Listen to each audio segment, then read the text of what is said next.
American Fugitive by Shingo Zhang. Chapter 20. Yang Hong-Mei. In the morning, Yang Hong-Mei lay in her bed.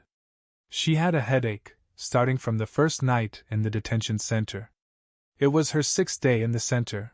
Her headache never stopped. She had a college degree, a good job, and was a preliminary CCP member. But all of that ended 6 days ago. How did I end up in the detention center, locked up with criminals? She couldn't understand. She had been in a relationship with Lin Janhan for 2 years. Why did I choose Lin Janhan? What good qualities does he have? Hong-Mei made a decision. She wanted to break up with Lin Janhan. She wanted to leave the detention center and get her old job back. She wanted to report to the party organization that she was completely innocent. The thought of that cheered her up. 2 women in the cell began to quarrel, which dashed Hong-Mei's good spirit. She turned over in her bed, trying to shield herself from the noise. For 2 years she had loved Lin Janhan very much. In the past month, she had repeatedly advised him to stay away from illegal activity. But her words had entered one of Janhan's ears and came out the other.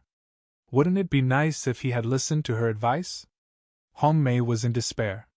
In the afternoon, the cell was quiet. Hong-Mei told herself that she must leave the detention center. Maybe I should write a confession. But how can I write a confession when I didn't commit a crime? Besides, there were no paper and pen. It is okay to report one's thoughts to the party organization, though. She called a guard and asked for paper and pen. A female guard came over and asked, "What is it for?" Hong-Mei said, "I want to write a thought report to the party organization." The guard left without saying a word. A minute later, she brought a piece of paper and a pen to Hong-Mei. Hong-Mei lay on her bed and began writing her report. Dear Party Organization, at the beginning of this year, I was honored to be accepted as a glorious preliminary member of the Chinese Communist Party. The 1-year preliminary period is the last critical period for the party organization to test me. I was determined to work hard so that my words and deeds could approach the standard of a party member. I wanted to raise my political awareness and strengthen my communist belief. 2 years ago, I was introduced by a friend to Lin Janhan. He said he was a descendant of a revolutionary martyr. He came to Wuhan from Huanggang to take over his father's car rental company Shunan. I was very naive.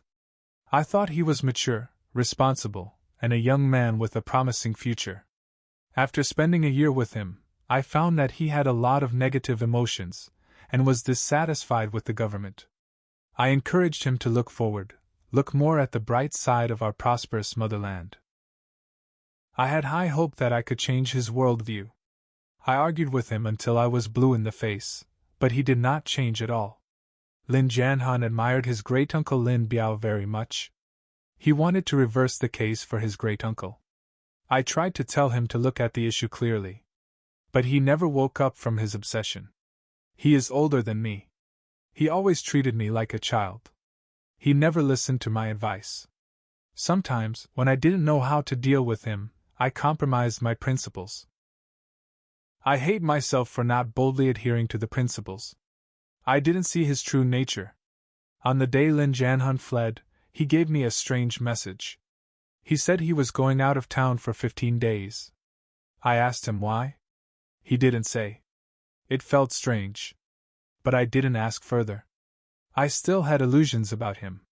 What I had never expected was that he participated in the theft of confidential items concerning Lin Biao from the National Archives. It caused huge losses to the party and the country. Although I have disclosed all the information I know, Lin Janhan is still at large. I feel deeply sorry for the party organization and the motherland. I have failed to live up to the party's trust and fostering.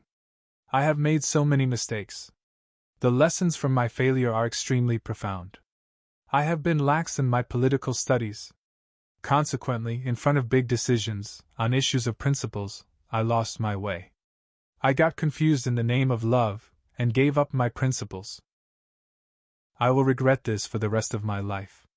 I hope the party organization can extend my preliminary period and give me a new opportunity of testing. The party organization is as important as air and water to me. After writing her thought report, Yang Hong-Mei thought about her parents. Tears filled her eyes. She didn't know when she would see them. She wanted to forget all the interrogations and mental torture she had experienced in the last 6 days. From a young age, she knew that to live one must remember only the good things.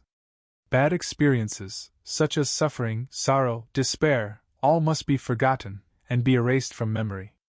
Will the party organization be lenient after reading my thought report? Is my self-examination profound enough?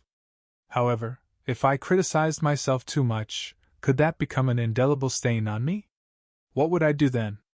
Yang Hong-Mei decided to rest first. I'll wait for a while, and then I will go over the thought report carefully and revise it. After lying in bed for 2 days, Ren-Yee felt better. In the morning, still in bed, he remembered playing with his daughter Tsai-Hua before leaving home. It was an evening, shortly after Ren-Yee was laid off. Tsai-Hua and Ren-Yee played hangman in the living room. It was an English word-guessing game played by 2 people.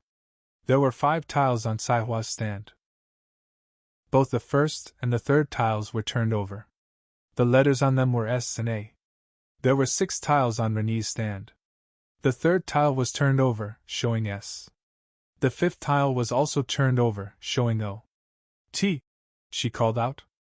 Ren-Yee said, "There is no letter T." She shook her fist with anger. "Ah!" He called out the letter L.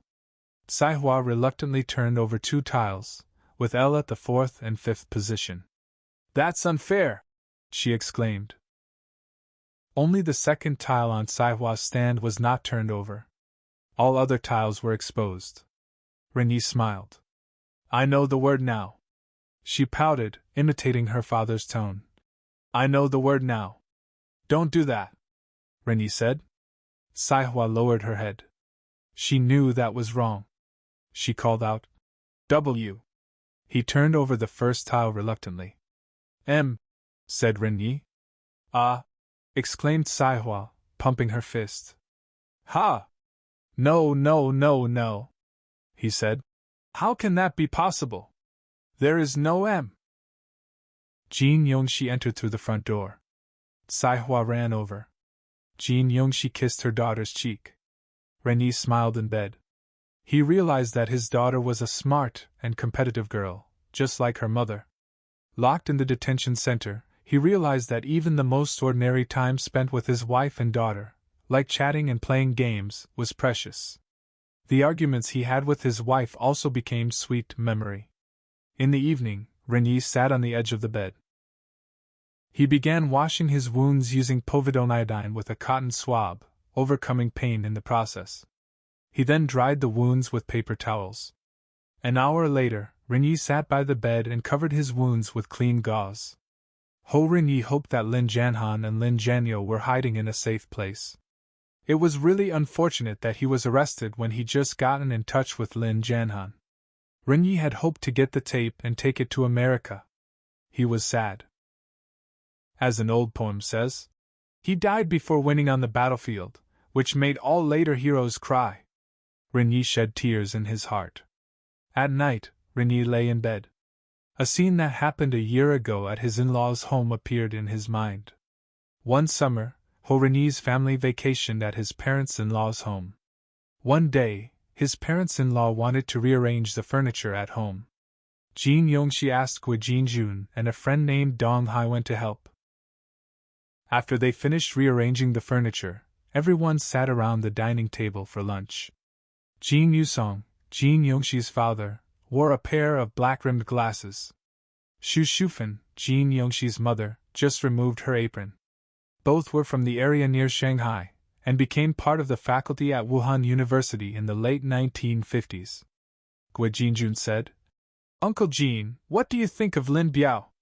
Jin Yusong said, "Lin Biao did something good in his last year." "Only the last year?" "Yes, indeed. Lin Biao liberated more than a dozen provinces of China. His contribution is the greatest among all CCP generals.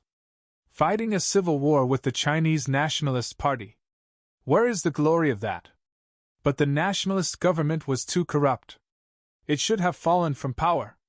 It depended on what the method was. A peaceful transition of power would have been fine. Fighting a civil war was not. Mr. Jin continued. Who's sure? Do you know who he was? Out of fear of touching upon a sensitive political topic, Mrs. Jin said.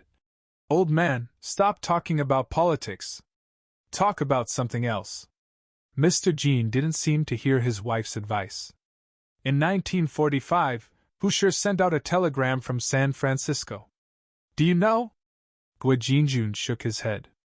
Huisher said that as the war with Japan ended, it was time for peace in China.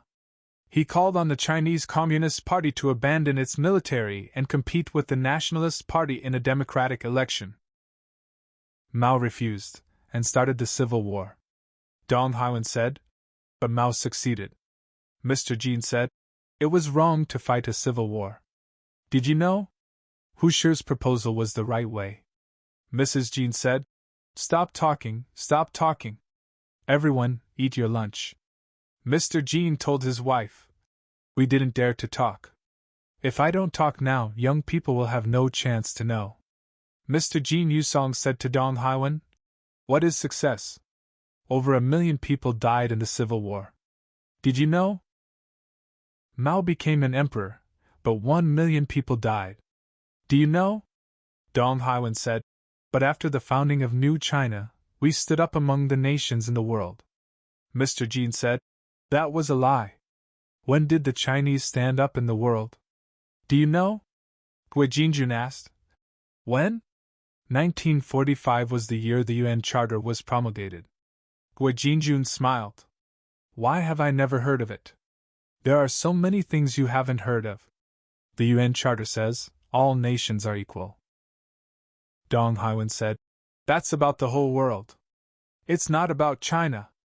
From that day on, China stood up. All the weak countries in the world stood up. Guo Jing-Jun said. So we didn't stand up by ourselves? No. If the U.S. had not entered World War II, would Japan have surrendered? Mrs. Jin said, giving reactionary talk again. Be careful, or you will be caught. Mr. Jin said. Furthermore, the victory in the war against Japanese invaders was led by the nationalist government. The Communist Party played a very small role. Guo Jing-Jun said. That's true.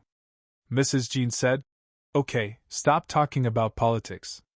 Ren-Yee could plainly see why his father-in-law was labeled a rightist, and was sent to a labor camp in a government crackdown on intellectuals in 1957. Ren-Yee tried to touch his forehead to check temperature, but a sudden pain on his shoulder stopped him. He slowly put down his right hand.